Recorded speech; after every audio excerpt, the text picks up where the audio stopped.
Hello प्यारे बच्चों, आज की इस वीडियो में बताई जाएगी कक्षा 8 विषय विज्ञान 8 ग्रेड अभ्यास पुस्तिका सत्र 2024-25। तो आज की इस वीडियो में बताया जाएगा पाठ 1 से लेके पाठ 5 तक। पाठ 5 में पौधे एवं जंतुओं के संरक्षण तक।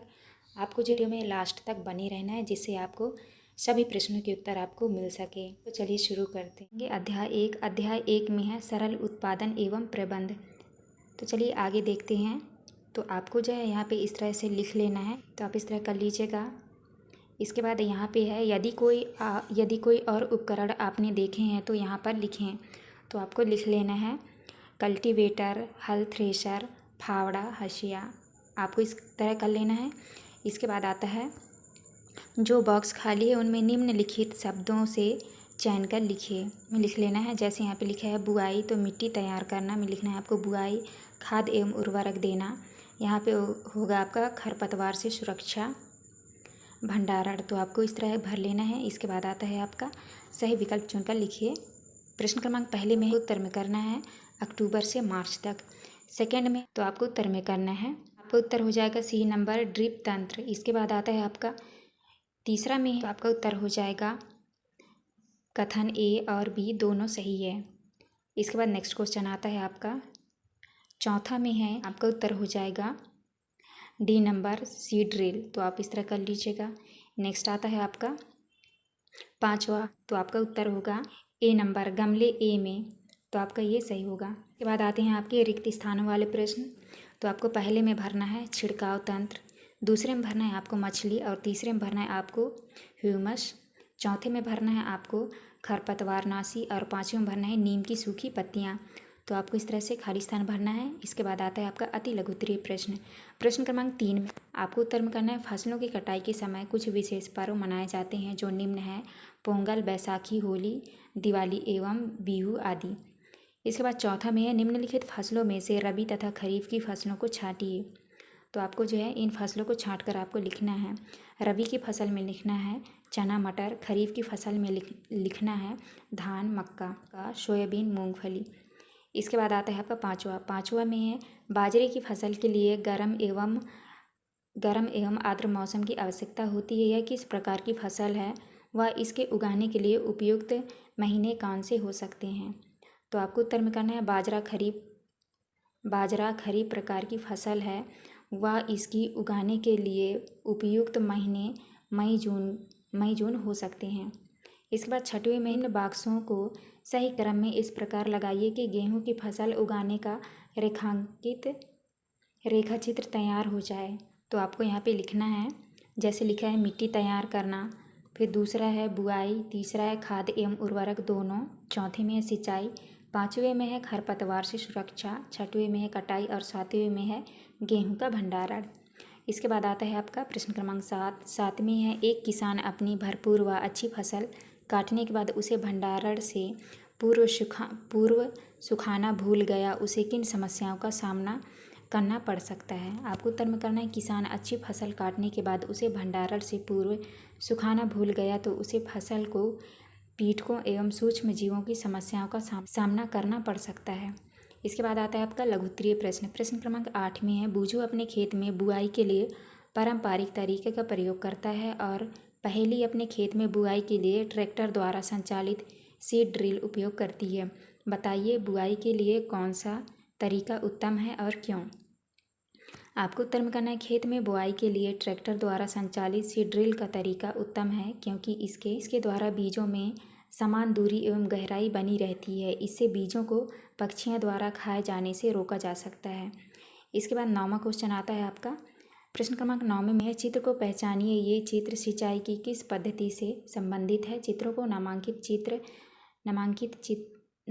कीजिए, इनमें से कौन सा चित्र जल की कमी वाले क्षेत्रों के लिए वरदान है। तो यहाँ पे देख लीजिए लिखा है मोट, रहट, छिड़काव तंत्र, ड्रिप तंत्र। यहाँ पे आपको लिखना है इसमें से ड्रिप तंत्र का चित्र जल की कमी वाले क्षेत्रों के लिए वरदान है, क्योंकि इस विधि में जल बूंद बूंद करके सीधे पौधे की जड़ों में गिरती है। इसके बाद नेक्स्ट आता है आपका प्रश्न क्रमांक 10। प्रश्न क्रमांक 10 में कभी कभी खेत में फसल के साथ कुछ अन्य अवांछित पौधे भी उग जाते हैं, जो आप उन्हें कैसे हटाएंगे और क्यों हटाएंगे।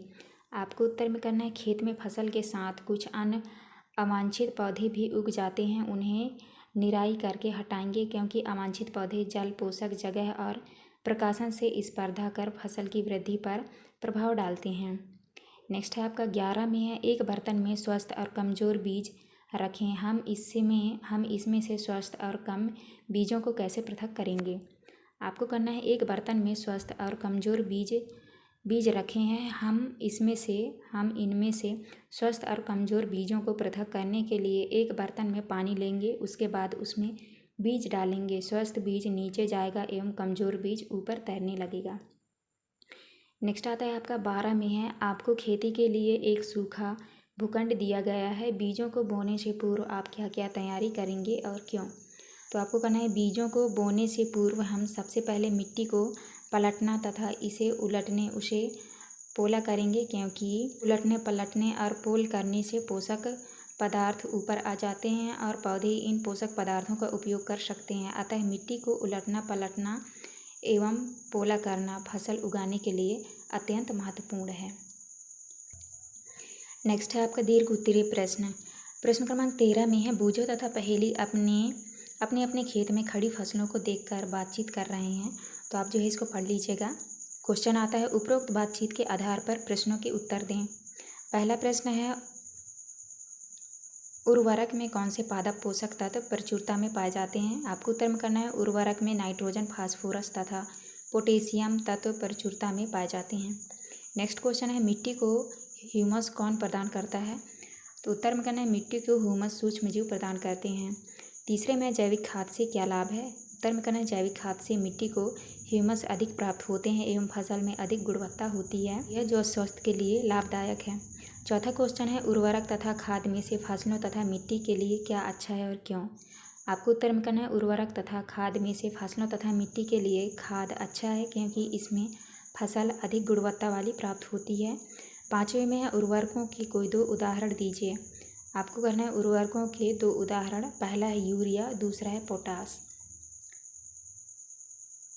इसके बाद नेक्स्ट क्वेश्चन आता है आपका 14 में है, तो आपको 14 का आंसर करना है संभावित कारण। पहला है, किसान द्वारा अच्छी गुणवत्ता वाले बीज नहीं बोए गए। दूसरा है, किसान द्वारा खादों उर्वरकों उपयोग सही प्रकार से नहीं किया गया। तीसरा है, खरपतवार की मात्रा अधिक होने के कारण। चौथा है, फसल रोगग्रस्त, सूखाग्रस्त एवं बाढ़ग्रस्त हो गई होगी। इसके बाद आता है आपका 15 प्रश्न क्रमांक 15 का आपका उत्तर देख लीजिए। लिखा है, किसान द्वारा गुणवत्ता युक्त बीज, उर्वरक, उचित सिंचाई, दवाई का प्रयोग नहीं किया गया होगा, इसलिए किसान को अपेक्षित परिणाम प्राप्त नहीं हुए। इसके बाद नेक्स्ट आता है आपका 12 नंबर में है, तो आपका बा का उत्तर होगा, यदि मैं उसकी जगह होता तो यहाँ पे आपको कर लेना है ता। होता तो गुणवत्ता युक्त बीज का उपयोग करता एवं आवश्यकता अनुसार खाद एवं उर्वरक का प्रयोग करता, समय समय पर दवाई, सिंचाई, निराई एवं कटाई का कार्य पूर्ण करता। इसके बाद आता है आपका प्रोजेक्ट 1 में है, तो आपका प्रोजेक्ट 1 का क्वेश्चन है, आप पढ़ लीजिएगा। यहाँ पे आपको लिखना है समय और होने वाले परिवर्तन। तो आपको लिखना है 24 घंटे में होने वाले परिवर्तन। अंकुरित होती है 2 दिन में, अंकुरण का बढ़ना 5 दिन में, मूंग का छोटा पौधा बनना और 10 दिन में मूंग के पौधे का बड़ा होना। इसके बाद 12 नंबर में है, तो आपको बा का उत्तर इस तरह से करना है। आपको इस तरह से चित्र बनाना है, सेम अंकुरण पौधा और सेम का पौधा। तो देख लीजिए यहाँ पे कैसे अंकुरण होता है, आपको इस तरह से चित्र बना लेना है। इसके बाद नेक्स्ट आता है आपका प्रोजेक्ट 2। तो प्रोजेक्ट 2 में आपका ये दिया हुआ है, जैसे पहले में लिखा है बीज चयन का महत्व, सिंचाई की विधियाँ। तीसरा है अधिक शीत, अधिक गर्मी व अधिक वर्षा का पौधा पर प्रभाव।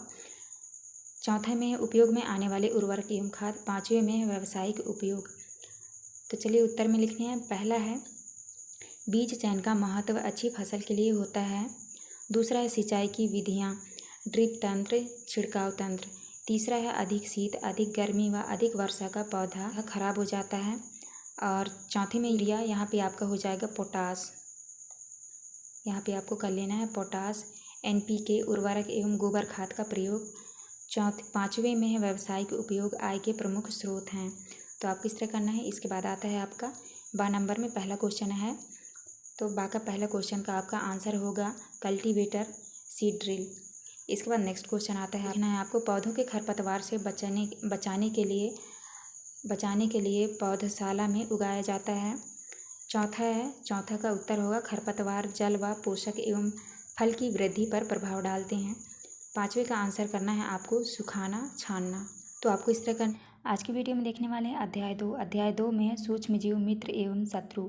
तो चलिए आगे की ओर चलते हैं। तो यहाँ पे देख लीजिए, आपको भरना है तो आप यहाँ पे भर लीजिएगा इस तरह से। इसके बाद आगे आता है तो इनमें आपको देख के आपको भर लेना है इस तरह से।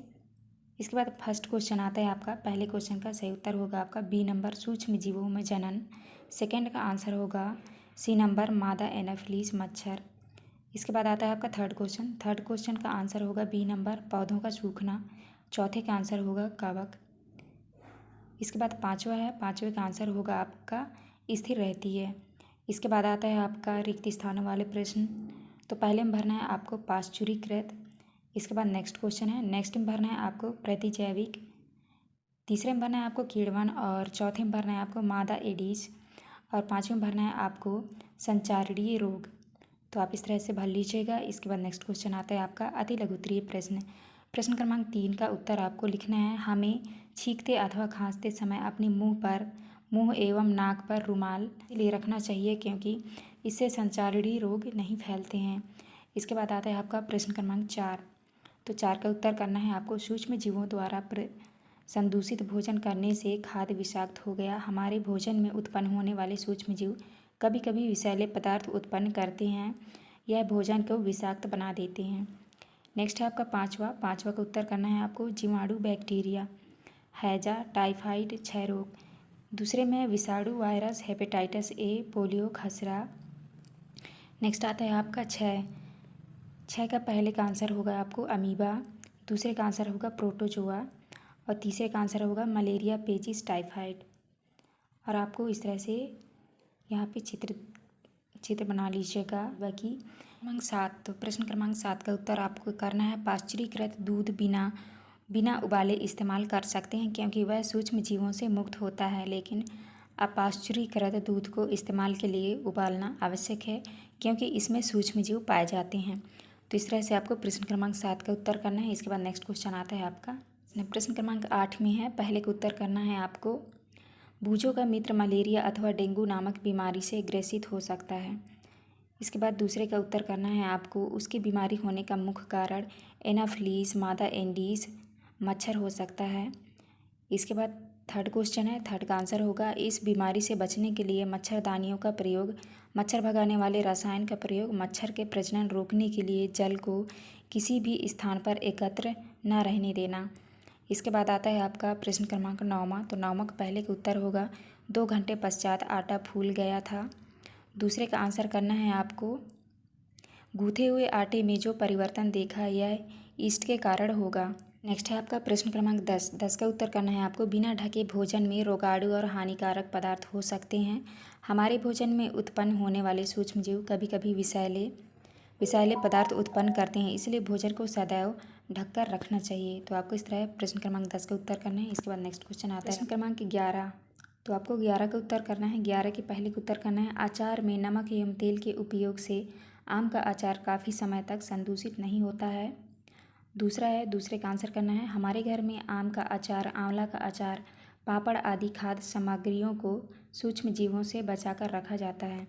तीसरे का उत्तर करना है आपको चीनी के उपयोग द्वारा जैम, जेली एवं स्वास्थ्य खाद्य पदार्थों को लंबे समय तक सुरक्षित रखा जाता है।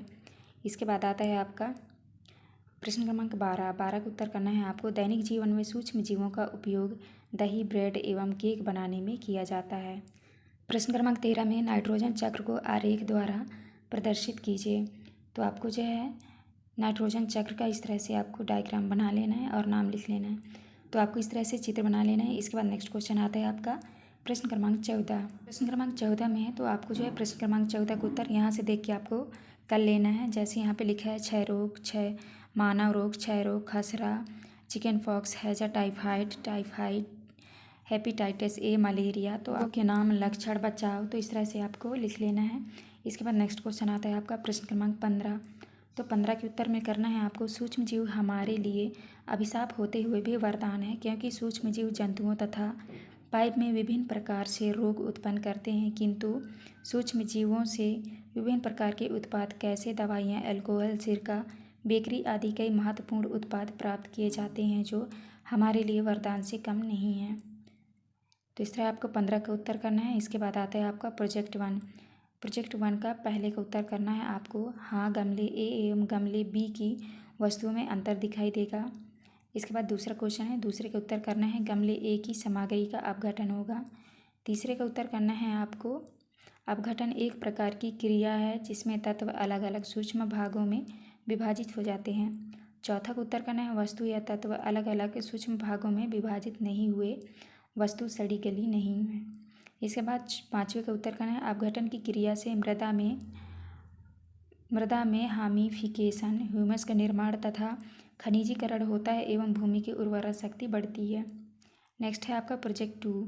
तो प्रोजेक्ट 2 में आपको इस तरह से लिख लेना है, जैसे लिखा है भोज्य पदार्थ के पैकेट का नाम, तो यहाँ पे पैकेट का नाम लिखना है। दूसरा है पैकेट के निर्माण का दिनांक, तो यहाँ पे आपको दिनांक लिख लेना है।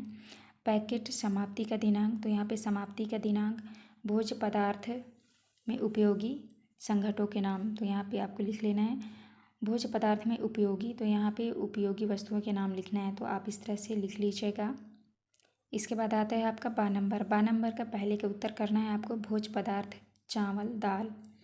दूसरे का उत्तर करना है सूखी नमित रहित डिब्बों में बंद करना। दूसरा है धूप में सुखाना। तीसरा क्वेश्चन का उत्तर करना है आपको दाल, बड़ी, पापड़, चिप्स, आलू, प्याज, बेसन। तो आपको इस तरह करना है। वीडियो में देखने वाले हैं अध्याय 3। अध्याय 3 में है कोयला और पेट्रोलियम। तो चलिए आगे देखते हैं। यहाँ पे देख लीजिए, लिखा है मोमबत्ती, सूर्य प्रकाश, ट्यूबलाइट, टार्च, लालटेन, कोयला, पेट्रोल, डीजल। तो इसको जो है आपको इनमें भरना है। मैं प्राकृतिक निर्मित हूँ, इसमें आपको भर लेना है सूर्य का प्रकाश, कोयला, पेट्रोल, डीजल। मैं मानव निर्मित हूँ, इसमें आपको भर लेना है मोमबत्ती, ट्यूबलाइट, टार्च, बल्ब, लालटेन।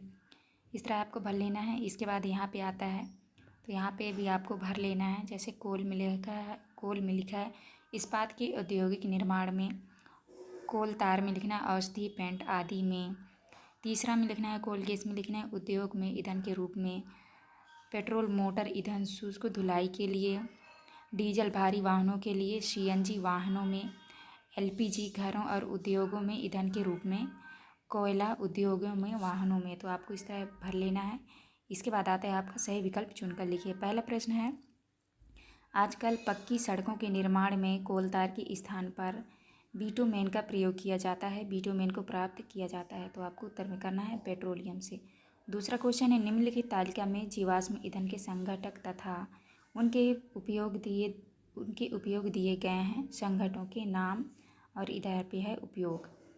तो आपको जो है यहाँ पे उत्तर में करना है। जैसे यहाँ पे लिखा है संघटकों के नाम, उपयोग। उपरोक्त तालिका में आ तथा बा क्रमशः है, तो इसमें आपका सही उत्तर हो जाएगा सी नंबर, कोलतार मिट्टी का तेल।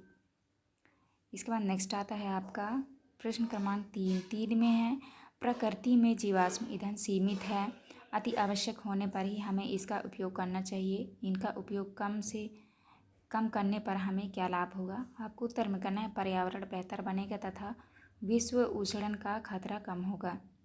चौथा क्वेश्चन है एक जागरूक नागरिक के रूप में आप डीजल पेट्रोल बचाने हेतु क्या उपाय करेंगे। तो आपको उत्तर में करना है गाड़ी समान और मध्यम गति से चलाएंगे। इसके बाद नेक्स्ट क्वेश्चन आता है आपका 5वें में नीचे दिया गया चित्र पेट्रोलियम और प्राकृतिक गैस के भंडारों को दर्शा रहा है। तो ये चित्र आप देख लीजिए, इसमें आपको आंसर करना है चित्र में पेट्रोलियम तेल और गैस की परत जल की परत के ऊपर क्यों है। तो आपका उत्तर हो जाएगा सी नंबर, क्योंकि तेल और गैस जल से हल्के होते हैं। नेक्स्ट क्वेश्चन आता है आपका रिक्त स्थानों वाले। तो आपको यहाँ पे खाली स्थान भरना है। पहले में भरना है आपको सीएनजी, दूसरे में भरना है आपको जीवाश्म, तीसरे में भरना है आपको परिष्करण, और चौथे में भरना है आपको कोयला गैस।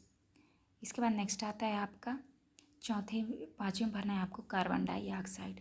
इसके बाद नेक्स्ट आता है आपका प्रश्न क्रमांक 3 में है कल्पना कीजिए सूर्य का प्रकाश अगले 10 वर्षों में समाप्त हो जाए तो आप उसे किस प्रकार संसाधन मानेंगे। तो आपको उत्तर में करना है सूर्य का प्रकाश अगले 10 वर्षों में समाप्त हो जाए तो हम उसे समाप्त होने वाले प्राकृतिक संसाधन मानेंगे। चौथा क्वेश्चन है, चंद्रमा पृथ्वी का उपग्रह होते हुए भी वहाँ पर जीवाश्म ईंधन की अनुपस्थिति है, इसके संबंधित कारण क्या हो सकते हैं? आपको उत्तर में करना है चंद्रमा पर जीवाश्म का अस्तित्व न होने के कारण जीवाश्म ईंधन की अनुपस्थिति है, क्योंकि जब चंद्रमा पर सजीव नहीं है तो जीवाश्म ईंधन का बनना असंभव है। नेक्स्ट आता है आपका प्रश्न क्रमांक 5 में है सीएनजी तथा एलपीजी का पूरा नाम लिखिए। आपको उत्तर में करना है सीएनजी संपीड़ित प्राकृतिक गैस, एलपीजी का नाम है द्रवित पेट्रोलियम गैस। नेक्स्ट है आपका 6वां में है भारत में प्राकृतिक गैस कहाँ कहाँ पाई जाती है, नाम लिखिए। आपको उत्तर में करना है भारत में प्राकृतिक गैस के विशाल भंडार है। हमारे देश में प्राकृतिक गैस त्रिपुरा, राजस्थान, महाराष्ट्र और कृष्णा गोदावरी डेल्टा में पाई जाती है। नेक्स्ट है आपका 7वां में, यदि हम अपने सभी प्राकृतिक संसाधनों का निरंतर उपयोग करते रहें तो क्या होगा? आपको उत्तर में करना है सभी प्राकृतिक संसाधनों का उपयोग करते रहने से एक समय ऐसा आएगा कि यह संसाधन समाप्त हो जाएंगे। नेक्स्ट है आपका 8वां में है, हमारे दैनिक जीवन में प्राकृतिक गैस का क्या महत्व है, लिखिए। आपको उत्तर में लिखना है पहला महत्व है घरों और कारखानों में सीधा जलाया जा सकता है। दूसरा है वाहनों में ईंधन के रूप में उपयोग किया जा सकता है। तीसरा है यह सस्ता, सरल, उपयोगी व प्रदूषण रहित है। नेक्स्ट आता है आपका 9वां में है, बूझों ने अपने घर के बगीचे में कुछ मृत पेड़ पौधों को गहराई में मिट्टी में दबा दिया। क्या ये पेड़ पौधे कुछ वर्षों में कोयले में रूपांतरित हो जाएंगे? स्पष्ट कीजिए, यदि हाँ तो क्यों और नहीं तो क्यों? तो आपको उत्तर में करना है नहीं, ये मृत पेड़ पौधे कोयले में रूपांतरित नहीं हो सकते, क्योंकि कोयले में रूपांतरित होने के लिए आवश्यक उच्च ताप व उच्च दाब प्राप्त नहीं कर पाते हैं, वह पृथ्वी की उतनी गहराई में नहीं दबाया जा सकता। इसके बाद नेक्स्ट आता है आपका 10 में है, पेट्रोलियम के विभिन्न संगठनों के नाम तथा उनके उपयोगों को सूचीबद्ध करें। तो आपको लिखना है पेट्रोलियम के संघटक और उपयोग। तो यहाँ पे लिखा है द्रवित पेट्रोलियम गैस, एलपीजी। उपयोग में लिखना है घरों और उद्योगों में ईंधन के लिए। दूसरा है पेट्रोल, उपयोग में लिखना है मोटर ईंधन, शुष्क धुलाई के लिए। तीसरा है मिट्टी का तेल, स्टोव लैंप और जेट वायुयान। चौथा है पैराफिन, मोम, महरा, मोमबत्ती, वैसलीन आदि। तो आपको इस तरह करना है। इसके बाद आता है आपका प्रश्न क्रमांक 11 में है जीवाश्म ईंधन की उपलब्धता लंबे समय तक किस प्रकार रख सकते हैं? आपको उत्तर में करना है जीवाश्म ईंधन की उपलब्धता लंबे समय तक केवल तभी संभव है जब हम इसका विवेकपूर्ण उपयोग करें और इसके सदुपयोग के लिए जनजागृति लाएं, अन्यथा ये शीघ्र ही समाप्त हो जाएंगे। नेक्स्ट आता है आपका 12 में है, पेट्रोल एक समाप्त होने वाला प्राकृतिक संसाधन है किंतु सूर्य का प्रकाश नहीं, समझाइए। उत्तर में करना है पेट्रोल एक समाप्त होने वाला प्राकृतिक संसाधन है किंतु सूर्य का प्रकाश एक अक्षय प्राकृतिक संसाधन है। यह संसाधन प्रकृति में असीमित मात्रा में उपस्थित है और मानवीय क्रियाकलापों से समाप्त होने वाले नहीं हैं। नेक्स्ट आता है आपका दीर्घ उत्तरीय प्रश्न क्रमांक 13 में है, आपके दैनिक जीवन में कोयला तथा पेट्रोलियम के उपयोगों को लिखिए। क्या इनके स्थान पर आप कोई अन्य ऊर्जा स्रोत का उपयोग कर सकते हैं? तो आपको लिखना है कोयले का उपयोग पहला है घरेलू ईंधन के रूप में, दूसरा है कोक प्राप्त करने के लिए, तीसरा है उद्योगों में इस्पात व धातु निष्कर्षण में। इसके बाद आता है पेट्रोलियम के उपयोग वाहनों में ईंधन के रूप में, दूसरा है शुष्क धुलाई के लिए, विलायक में अन्य ऊर्जा के स्रोत, सौर ऊर्जा, पवन ऊर्जा, विद्युत ऊर्जा, जल ऊर्जा, नाभिकीय ऊर्जा आदि। नेक्स्ट आता है आपका 14 में है, मान लीजिए कुछ वर्षों बाद पृथ्वी से जीवाश्म ईंधन पूरी तरह समाप्त हो जाए तो उनकी प्रतिपूर्ति के लिए आप क्या क्या प्रयास करेंगे? तो आपको उत्तर में करना है पृथ्वी से जीवाश्म ईंधन पूरी तरह समाप्त हो जाने पर हम निम्नलिखित प्रयास करेंगे। पहला है ऊर्जा के वैकल्पिक स्रोतों का उपयोग करेंगे, दूसरा है सौर ऊर्जा का उपयोग करेंगे, नेक्स्ट है आपका पवन ऊर्जा का उपयोग करेंगे, चौथा है जल विद्युत ऊर्जा, पांचवा है नाभिकीय ऊर्जा। उपरोक्त वर्णित ऊर्जा स्रोतों से संचालित यंत्रों या उपकरणों का उपयोग करेंगे। नेक्स्ट आता है आपका 15 में है, पेट्रोलियम के निर्माण किस प्रकार होता है, लिखिए। तो आपको उत्तर में कहना है पेट्रोलियम का निर्माण समुद्र में रहने वाले जीवों से हुआ। जब ये जीव मृत हुए इनके शरीर समुद्र के पेंदे में जाकर जम गए और फिर रेत तथा मिट्टी की तहों द्वारा ढक गए। लाखों वर्षों में वायु की अनुपस्थिति, उच्च ताप और उच्च दाब ने मृत जीवों को पेट्रोलियम में परिवर्तित कर दिया। पेट्रोलियम शब्द की उत्पत्ति पेट्रा चट्टान एवं ओलियम तेल से हुई है। नेक्स्ट क्वेश्चन आता है आपका प्रोजेक्ट 1। प्रोजेक्ट 1 में है अपने घर के जनवरी से दिसंबर माह तक के बिजली के बिल को एकत्र कीजिए तथा दी गई तालिका को पूर्ण कर नीचे दिए गए प्रश्नों के उत्तर लिखिए। तो यहाँ पे आपको लिख देना है जनवरी में देखिए ऊर्जा की खपत यूनिट 60 यूनिट, कुल व्यय राशि 90 रुपये। फरवरी में 70 यूनिट 90 रुपये। इसके बाद है मार्च में आपका 110 यूनिट और 150 रुपये। अप्रैल में 120 यूनिट 160 रुपये। इसके बाद मई में है 170 180 रुपये। जून में 180 यूनिट 230 रुपये और जुलाई में 130 रुपये 150। अगस्त में 100 यूनिट रुपये 130। दिसंबर में 90 यूनिट 98 रुपये और अक्टूबर में 70 यूनिट और 90 रुपये। तो इस तरह से आपको कर लेना है। इसके बाद नेक्स्ट आता है आपका पहला क्वेश्चन है किन किन माह में बिजली बिल की राशि कम आई। तो आपको उत्तर में करना है सितंबर, अक्टूबर, नवंबर, दिसंबर, जनवरी, फरवरी माह में बिजली का बिल कम आया। नेक्स्ट क्वेश्चन है किस माह में बिजली का व्यय अधिक हुआ। तो आपको उत्तर में करना है मई जून माह में बिजली का व्यय अधिक हुआ। तीसरा क्वेश्चन है बिजली बिल जिन माह में अधिक आया उसका क्या कारण है। आपको उत्तर में करना है बिजली बिल मई जून माह में अधिक आया। इसका कारण यह है कि पंखे एवं एसी का उपयोग है। चौथा क्वेश्चन है बिजली की खपत कम करने के लिए आप क्या क्या प्रयास कर सकते हैं। तो आपको उत्तर में करना है बिजली की खपत कम करने के लिए एलईडी बल्ब एवं आवश्यकता अनुसार बिजली का उपयोग करना चाहिए। नेक्स्ट है पांचवा में है ऊर्जा के अन्य वैकल्पिक स्रोतों की सूची बनाइए। तो आपको उत्तर में करना है ऊर्जा के वैकल्पिक स्रोतों और ऊर्जा पवन ऊर्जा जल ऊर्जा आदि है। इसके बाद आता है आपका प्रोजेक्ट 2 में है ईंधन के संरक्षण हेतु 3 नारे लिखो और 3 पोस्टर बनाओ। तो आपको नारे लिखना है। यहाँ पे लिखा है जैसे साइकिल चलाओ ईंधन बचाओ और यहाँ पे आपको पोस्टर बना लेना है। इसके बाद सेकेंड नारा है खुशहाली की एक ही चाबी ईंधन की ना हो बर्बादी। तीसरा नारा है जन जन तक संदेश पहुँचाना है डीजल पेट्रोल गैस बचाना है। तो आपको इस तरह करना है।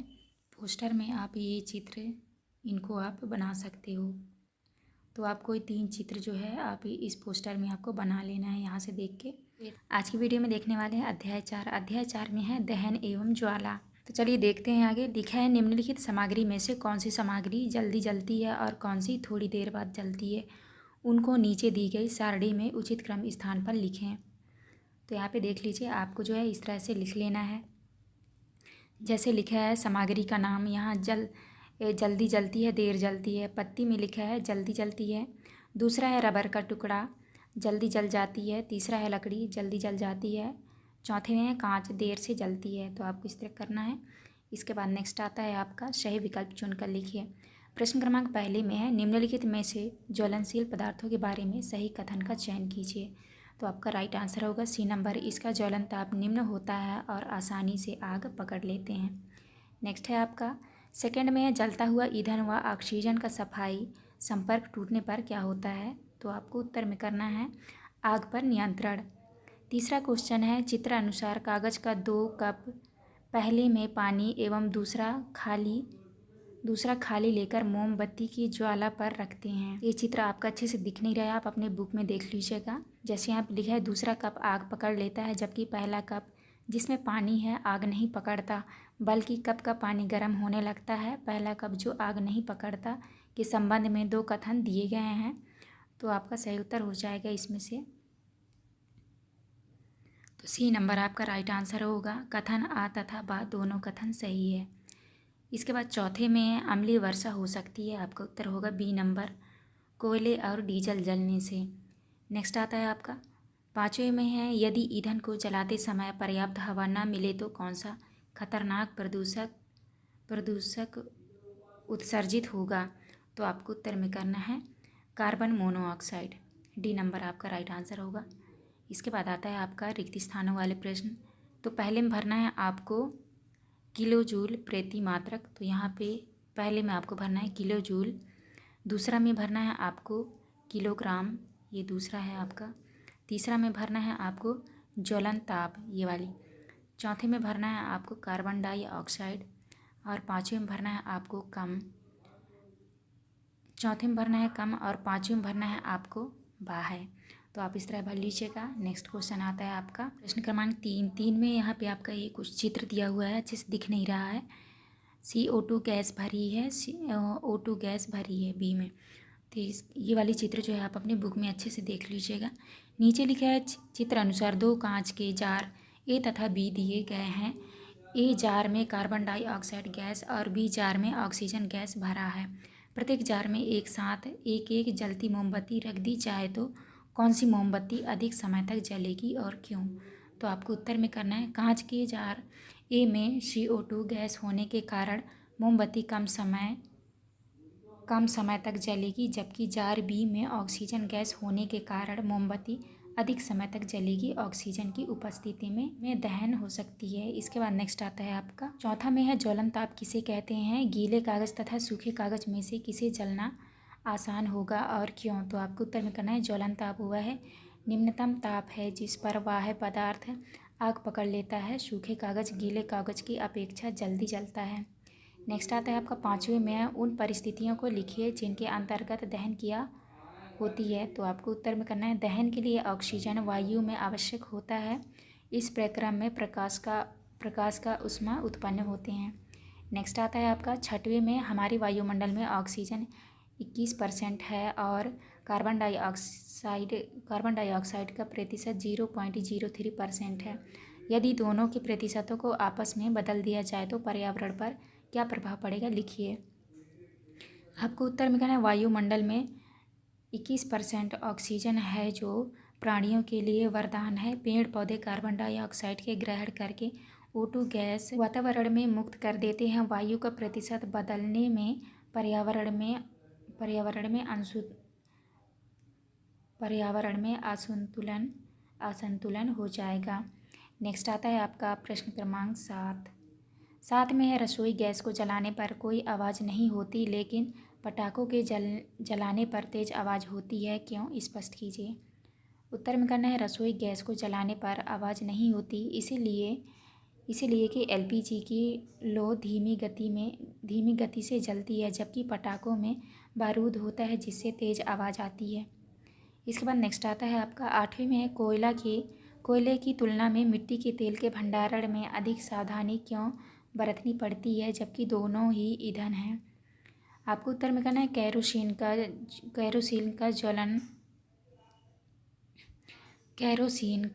का ज्वलन तापमान कोयले से कम होता है, इसीलिए यह कोयले की तुलना में अधिक आसानी से आग पकड़ सकता है। कोयले की तुलना में केरोसिन को स्टोर करने में अधिक सावधानी की आवश्यकता होती है। नेक्स्ट क्वेश्चन आता है आपका 9वें में है विद्युत उपकरण एवं पेट्रोल जैसे ज्वलनशील पदार्थों में लगी आग को बुझाने में जल उपयुक्त नहीं है, क्यों? समझाइए। आप इस आग पर नियंत्रण पाने के लिए क्या करेंगे? आपको उत्तर में करना है विद्युत उपकरण एवं कोयले से लगी आग को जल द्वारा नहीं बुझाया जाएगा, क्योंकि जल विद्युत का अच्छा चालक होता है तथा तेल से भारी होता है। इस प्रकार की आग को बुझाने के लिए अग्निशामक यंत्र का उपयोग किया जाता है। इसके बाद आता है आपका प्रश्न क्रमांक 10 में है एक वैज्ञानिक ने एक ईंधन विकसित किया जिसका उसमें मान अधिक था तथा ज्वलन ताप 20 डिग्री सेल्सियस था तथा यह ईंधन प्रदूषण रहित था। क्या यह एक अच्छा ईंधन था? यदि हाँ तो कारण दीजिए।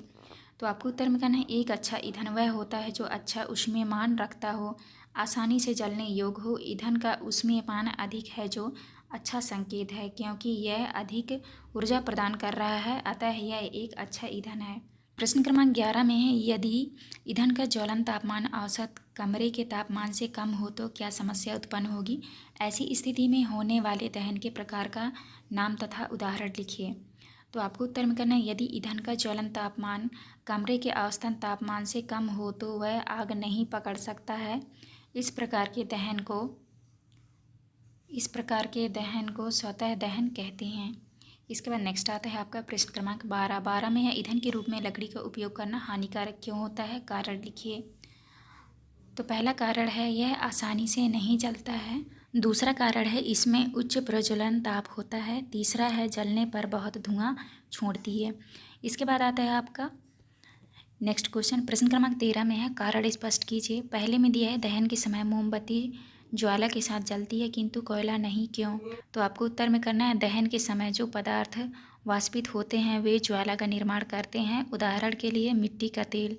इसके विपरीत लकड़ी का कोयला वाष्पित नहीं होता और कोई ज्वाला नहीं देता। इसके बाद आता है आपका प्रश्न क्रमांक 14 में है, निम्न पर टिप्पणी लिखिए। पहला क्वेश्चन है, तापमान का रंग। ताजमहल का रंग पहले की तुलना में पीला होता जा रहा है। इसके रंग परिवर्तन के क्या कारण हो सकते हैं?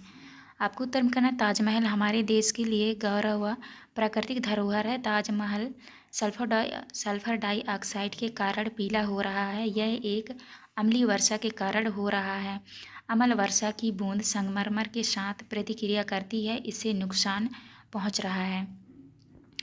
नेक्स्ट आता है आपका 12 नंबर में है, इसको प्रदूषित होने से बचाने के लिए आप क्या संभावित उपाय कर सकते हैं? तो आपको उत्तर में करना है, इसको प्रदूषित होने के लिए निम्न कारण व संभावित उपाय निम्नलिखित हैं। पहला है वायु प्रदूषण के कारण। दूसरा है अम्लीय वर्षा ना हो। CO2 व SO2 गैस को वातावरण से कम करने के लिए पेड़ पौधे लगाना चाहिए। वातावरण में कार्बन के कणों की मात्रा कम होना चाहिए। इसके बाद आता है आपका प्रश्न क्रमांक 15 में है, बूझो का पहेली ने फुलझड़ी को पहले जलाने हेतु प्रयास किया, जिसमें बूझो ने फुलझड़ी को मोमबत्ती की ज्वाला के ऊपरी भाग में रखा और पहेली ने फुलझड़ी को ज्वाला के आंतरिक भाग में रखा। किसकी फुलझड़ी ने पहले आग पकड़ी और क्यों? तो आपको उत्तर में करना है, फुलझड़ी ने मोमबत्ती की ज्वाला के आंतरिक भाग में जल्दी आग पकड़ी। इसका कारण यह है कि मोमबत्ती की ज्वाला का आंतरिक भाग अधिक गर्म होता है। ज्वाला के इस भाग में तापमान अधिक होता है क्योंकि वहाँ दहन की प्रक्रिया तीव्र होती है, अतः पहेली की फुलझड़ी ने पहले आग पकड़ी। इसके बाद आता है आपका दूसरे में है, मोमबत्ती की ज्वाला के विभिन्न क्षेत्रों को नामांकित करते हुए चित्र द्वारा प्रदर्शित कीजिए। तो आपको जो है इस तरह से चित्र बनाना है, आपको नाम लिखना है। जैसे यहाँ पे लिखा है, पूर्ण दहन का बाह्य क्षेत्र नीला, सबसे गर्म भाग कम गर्म, सबसे कम गर्म। यहाँ पे आंशिक दहन वाला मध्य भाग पीला। यहाँ पे है मोमबत्ती, बिना जली मोमबत्ती का सबसे आंतरिक क्षेत्र। तो आपको इस तरह से चित्र बनाना है मोमबत्ती की, और आपको इस तरह से आपको लिख भी देना है। इसके बाद आता है आपका प्रोजेक्ट 1 में है, बूझो हुआ पहेली का घर साला से लगभग 6 किलोमीटर की दूरी पर है। बूझो के पिता उसे प्रतिदिन मोटरसाइकिल से छोड़ने आते हैं व ले जाते हैं, तथा पहेली के पिताजी उसे प्रतिदिन कार से साला लाते हैं व ले जाते हैं। बूझो के पिताजी को प्रतिदिन मोटरसाइकिल में 1/2 लीटर पेट्रोल लगता है, जबकि पहेली के पिताजी को प्रतिदिन साला आने व जाने में 2 लीटर डीजल लगता है। चंद यह है, अपने माता पिता या अभिभावक की सहायता से पूछकर निम्न तालिका को पूर्ण कीजिए।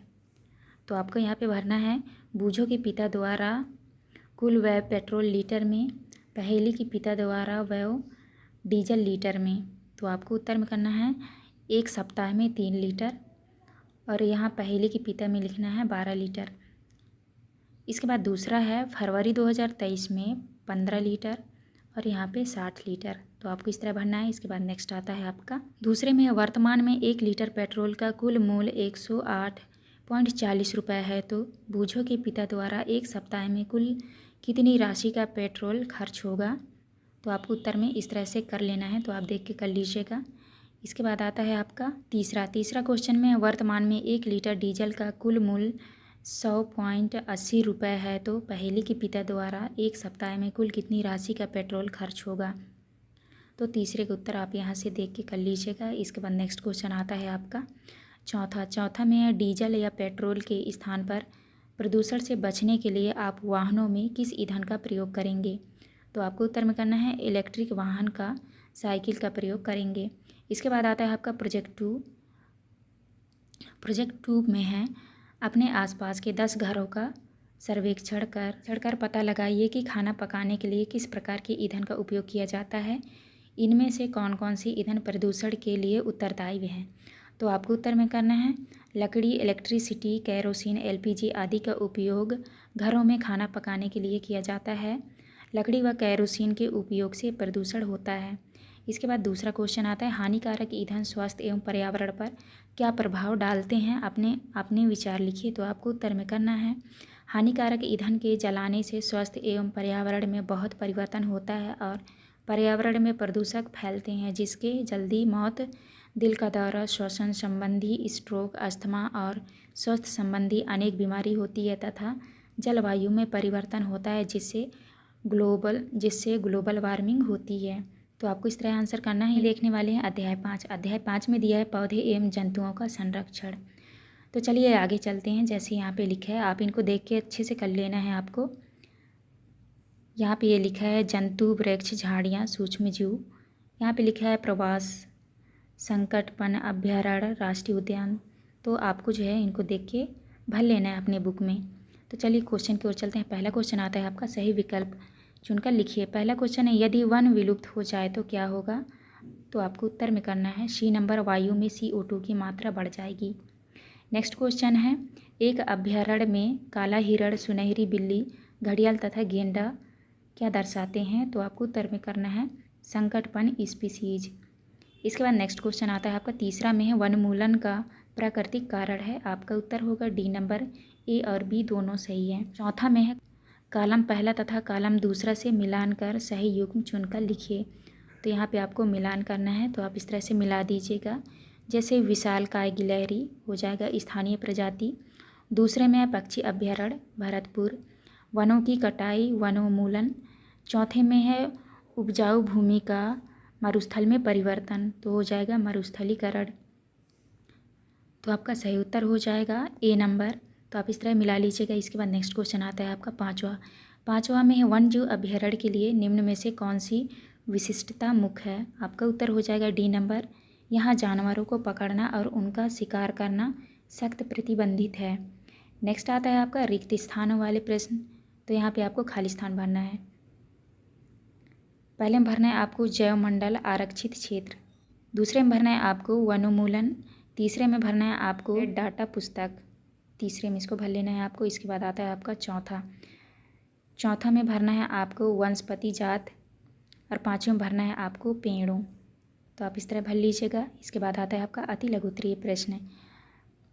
प्रश्न क्रमांक 3 में है वन्य जीव अभ्यारण्य तथा राष्ट्रीय उद्यान क्यों बनाए जाने चाहिए? तो आपको उत्तर में करना है वन्य जीव अभ्यारण्य विशेष रूप से जानवरों की सुरक्षा के लिए बनाया जाता है, जबकि राष्ट्रीय उद्यान को पौधों और जानवरों दोनों की सुरक्षा के लिए बनाया जाता है।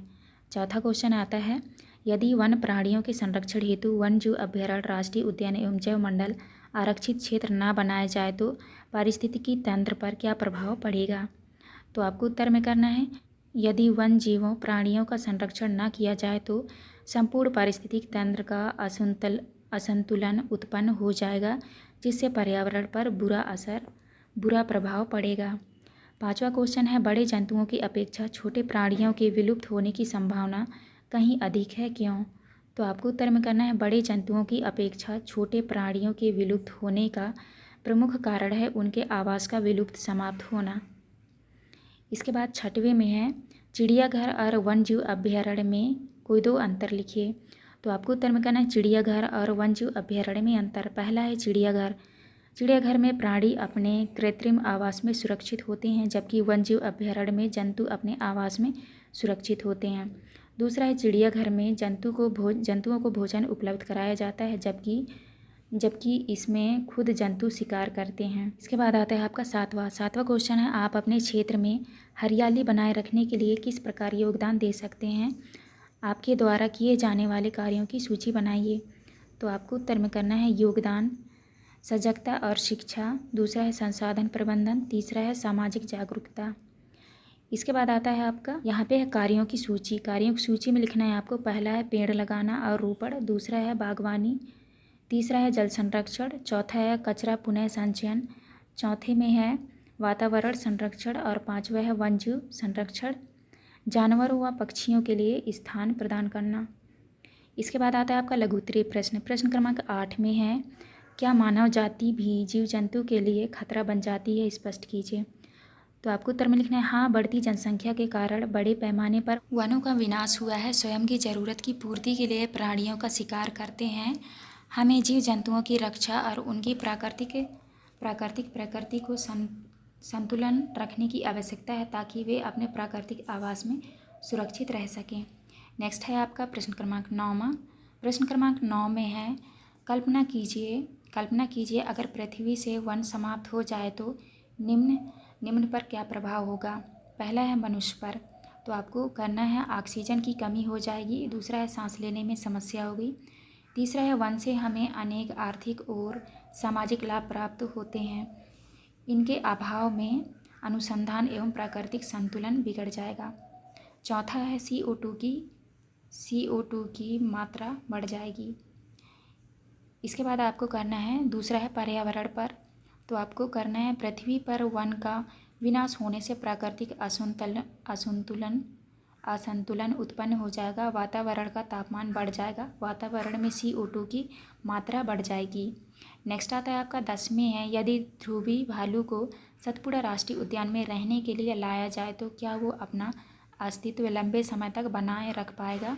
उत्तर को कारण सहित स्पष्ट कीजिए। आपको उत्तर में करना है ध्रुवी भालू ठंडे आर्कटिक क्षेत्र के लिए अंकुलित हैं जहां तापमान बहुत कम होता है और उनकी जीवन शैली बर्फ और समुद्री बर्फ पर निर्भर होती है। सतपुड़ा राष्ट्रीय उद्यान एक उष्णकटिबंधीय क्षेत्र है, अतः यह ध्रुवी भालू के लिए अंकुलित नहीं है। इसके बाद आता है आपका प्रश्न क्रमांक 11 में है पहेली अपने माता पिता के साथ राष्ट्रीय उद्यान भ्रमण के लिए गई। वहाँ उसने नदी किनारे कुछ पक्षी देखे। पहेली की माँ ने उसे बताया कि यह पक्षी संसार के अन्य भागों से उड़कर यहाँ आए हैं, बताइए। पहला क्वेश्चन है यह पक्षी जो अपने मूल आवास से उड़कर सुदूर क्षेत्र तथा लंबी यात्रा करते हैं क्या कहलाते हैं। तो आपको उत्तर में करना है प्रवासी पक्षी। नेक्स्ट क्वेश्चन है दूसरे में ये पक्षी अपना मूल आवास छोड़कर सुदूर क्षेत्रों की यात्रा क्यों करते हैं। तो आपको उत्तर में करना है भोजन की तलाश में। नेक्स्ट क्वेश्चन है तीसरा में है इन पक्षियों के उदाहरण दीजिए। तो आपको उदाहरण में लिखना है पहला उदाहरण है हुपुर हंस, दूसरा है सामान्य टील और तीसरा है वैलों। नेक्स्ट क्वेश्चन आता है आपका 12। प्रश्न क्रमांक 12 में है बाघ उन स्पीसीज में से एक हैं जो धीरे धीरे हमारे वनों में से समाप्त हो रहा है, लेकिन अन्य जीवों के लिए आरक्षित क्षेत्रों में बाघों की संख्या में वृद्धि हो रही है, इसका कारण है। तो आपको उत्तर में करना है हमारे वनों से बाघ धीरे धीरे समाप्त हो रहे हैं, जबकि वन जीवों के लिए आरक्षित क्षेत्रों में संरक्षण एवं प्रबंधन के प्रभावी उपाय, यहाँ पर बाघों का आयुक्त माहौल एवं सुरक्षा, यहाँ बाघों के प्रजनन पालने के उपाय एवं मजबूत कानूनों के कारण बाघों की संख्या में वृद्धि हो रही है। इसके बाद आता है आपका दीर्घोत्तरीय प्रश्न क्रमांक 13 में है किसी पारितंत्र में हरे पेड़ पौधे शाकाहारी तथा मांसाहारी जीव जंतु एवं सूक्ष्म जीव पाए जाते हैं। यदि इस पारितंत्र में कुछ प्रतिकूल परिस्थितियां उत्पन्न हो जाए तो क्या होगा। जैसे पहला क्वेश्चन है यदि हरे पेड़ पौधे सूख जाए तो क्या होगा। आपको उत्तर में करना है हरे पौधों से ऑक्सीजन का उत्पादन होता है जो वायुमंडल में बहुत ज़रूरी है। हरे पौधों पारितंत्र में उत्पादक का कार्य करते हैं जिन्हें शाकाहारी जंतु खाते हैं। दूसरा क्वेश्चन है यदि मांसाहारी जंतुओं की संख्या में वृद्धि हो जाए तो क्या होगा। तो आपको दूसरे का उत्तर करना है अगर मांसाहारी जंतुओं की संख्या में वृद्धि हो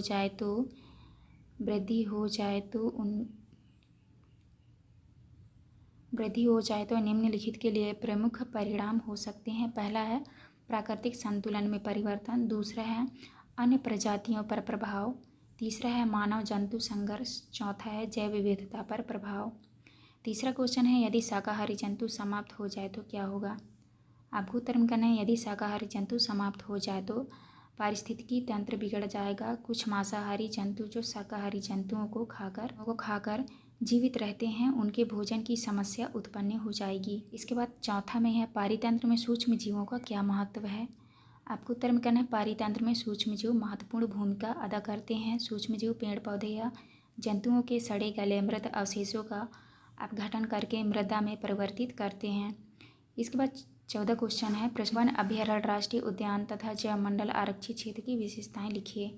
आपको उत्तर में करना है वन अभयारण्य क्षेत्र में वन जीवों की सुरक्षा के लिए विशेष प्रबंधन किया जाता है। इसमें मानव गतिविधि प्रतिबंधित होती है। राष्ट्रीय उद्यान में वन और वन जीवों के संरक्षण के लिए स्थापित किए जाते हैं। यहाँ वन जीवों व प्राकृतिक परिदृश्य को संरक्षित किया जाता है। जैवमंडल आरक्षित क्षेत्र पारिस्थितिकी विविधता का संरक्षण करते हैं।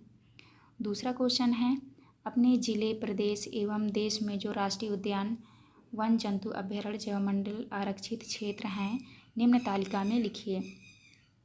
तो आपको यहाँ पे लिखना है, जैसे लिखा है यहाँ पे, संरक्षित क्षेत्र आपके ज़िले में, राष्ट्रीय उद्यान, वन जंतु अभयारण्य, जैवमंडल आरक्षित क्षेत्र। तो आपको भरना है राष्ट्रीय उद्यान में पेंच, वन जंतु अभयारण्य पेंच, और यहाँ पे जैवमंडल आरक्षित क्षेत्र में पचमढ़ी।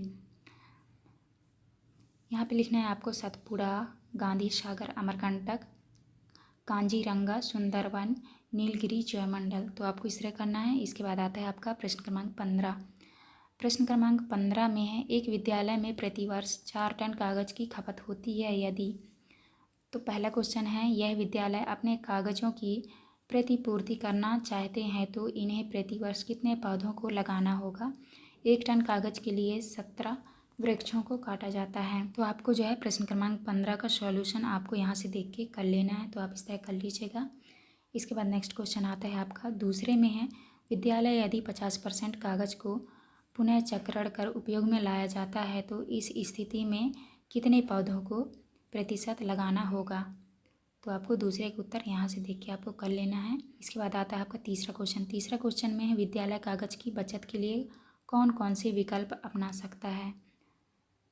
तो आपको तीसरे का उत्तर यहाँ से करना है। इसके बाद आता है आपका प्रोजेक्ट 1। प्रोजेक्ट 1 में है, अपने क्षेत्र के विशेष क्षेत्रीय पौधे एवं जंतुओं की सूची बनाइए। तो यहाँ पे आपको सूची बना के लिखना है, क्षेत्रीय पौधे, क्षेत्रीय जंतु, जानवर। जैसे यहाँ पे लिखा है पीपल, नीम, आंवला, आम, जामुन। तो यहाँ पे आपको लिख देना है हाथी, बाघ, हिरण, सांप, जंगली नील। तो आप इस तरह कर लीजिएगा। इसके बाद आता है आपका दूसरा क्वेश्चन। दूसरा क्वेश्चन में मध्य प्रदेश में स्थित राष्ट्रीय उद्यान, वन जंतु अभयारण्य व जैवमंडल आरक्षित क्षेत्र के प्रबंधन में संबंध में एक रिपोर्ट तैयार कीजिए। तो आपको इस तरह से लिख लेना है। आपको संरक्षित क्षेत्र, स्थान, किसका संरक्षण किया जाता है, फोटोग्राफ, पेपर कटिंग, रिपोर्ट। तो इसको आप अच्छे से देख के कर लेना है आपको। तो आप अच्छे से देख के कर लीजिएगा। इसके बाद आता है आपका प्रोजेक्ट 2। प्रोजेक्ट 2 में है, वृक्षों की अत्यधिक कटाई के लिए कौन कौन से कारक उत्तरदायी है, सूची बनाइए। तो आपको प्रोजेक्ट 2 का पहले का उत्तर आप यहाँ से देख के आपको कर लेना है। इसके बाद आता है आपका दूसरा क्वेश्चन। दूसरा क्वेश्चन में, वनों की कटाई उन्मूलन से पर्यावरण पर क्या क्या प्रभाव हो रहे हैं, लिखिए। तो आपको जो है दूसरे का उत्तर आपको यहाँ से देख के कर लेना है। तो आप इस तरह से कर लीजिएगा। इसके बाद आता है आपका नोट। लिखा है, शिक्षक बच्चों को वन प्राणी से संबंधित कोई वीडियो दिखाकर भी संकटापन्न प्राणी व पादपों के बारे में जानकारी दे सकते हैं। तो आपका जैसे यहाँ पे लिखा है संकटापन्न प्राणी, संकटापन्न पादप। तो आपको जो है इनके बारे में यहाँ से देख के आपको लिख लेना है। तो आप यहाँ से देख के कर लीजिएगा। ये था हमारा लास्ट क्वेश्चन। यहाँ पे हमारी वीडियो कंप्लीट होती है। वीडियो अच्छी लगी तो प्लीज़ हमारे चैनल को लाइक एंड सब्सक्राइब करिएगा। मिलते हैं अब नेक्स्ट वीडियो में।